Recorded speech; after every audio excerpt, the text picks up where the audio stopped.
quickly.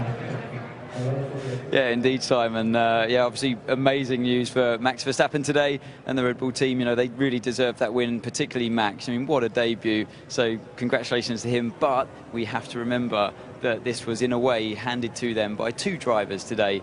And it all happened off the start and on the way round towards turn 4. So we're just going to look at the side-by-side here of the two Mercedes drivers. So Nico gets an equally good start to his teammate Hamilton. On the run down towards turn 1, he slips into the slipstream of the sister car and makes a brilliant move around the outside. Now, this is proper racing, and Rosberg was on fire there. He did it just inch perfect. But this is where something seems to go a bit wrong for him.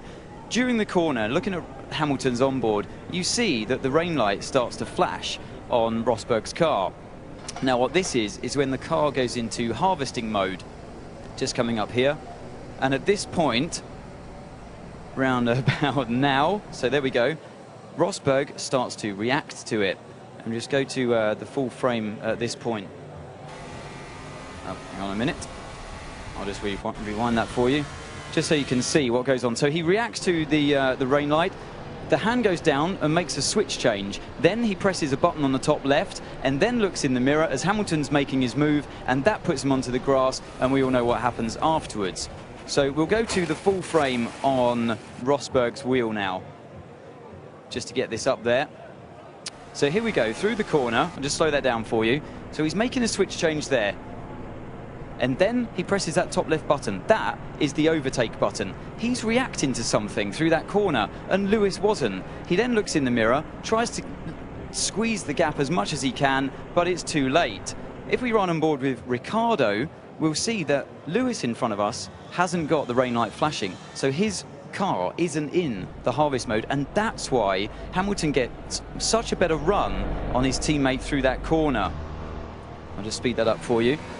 There it goes. So there's Rosberg slowing down. Hamilton sees it, goes for the gap. Yes, it's a bit late. It's decisive, like Damon said, and that obviously gave the Red Bull the chance to get into the lead at that stage. So it was a decisive move from Hamilton. He saw that gap and he went for it. I just want to show you again from Lewis's point of view. So here we go. We're just watching Lewis now. He's nice and calm on the wheel. Nothing's going on. He's trying to defend on the inside. You know, normal defending move. Yes, he gets beaten into turn 1. Now around this corner, he gets on the power. He sees that he's making a nice wide approach through the corner, and then he sees his opportunity. As soon as he sees that light flashing, he knows what's going on and goes for that move there. As soon as he's there, there's no way he's going to back out of it.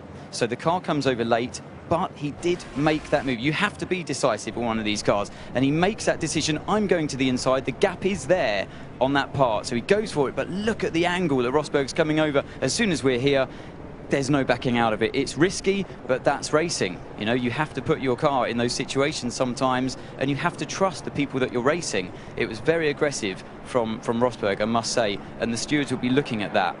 Now, I'm sitting there thinking, why is Rosberg's car harvesting energy through that corner, charging the battery when Hamilton's car's not? So I started looking into this. In Russia, let's have a look at what Rosberg does on the grid. Let's again watch that left hand where we know that the strategy mode is for the engine power. So we're on the grid, we rock up there. The hand goes down to the, he activates the race start mode. His hand now goes down to there, activates the switch on the strategy mode to get it into the right mode. Remember, drivers aren't told these days which switch to change for the start. It's all got to be done by memory. So he's put that switch into that mode there. And you can see on board with Hamilton as well, he's in exactly the same switch mode off that same start. So he's in the right mode to start this race. It's a different color on Lewis's wheel. It's driver preference. So when he turns right, we'll have a look to see which angle the switch is. So there we go. See the switch there on the left-hand side. It's the strategy mode. It's pointing to the right, and Nico's at this point is pointing to the left. And in Sochi, it was pointing to the right at the start. So it proves to me that Nico wasn't in the right mode, or at least a different mode to his teammate around that part. So I don't know if you can just see on that left side again, different color I know, the switch is pointing left, different how it was in Sochi, and Lewis's one is pointing right, the same as what Rosberg's was in Sochi.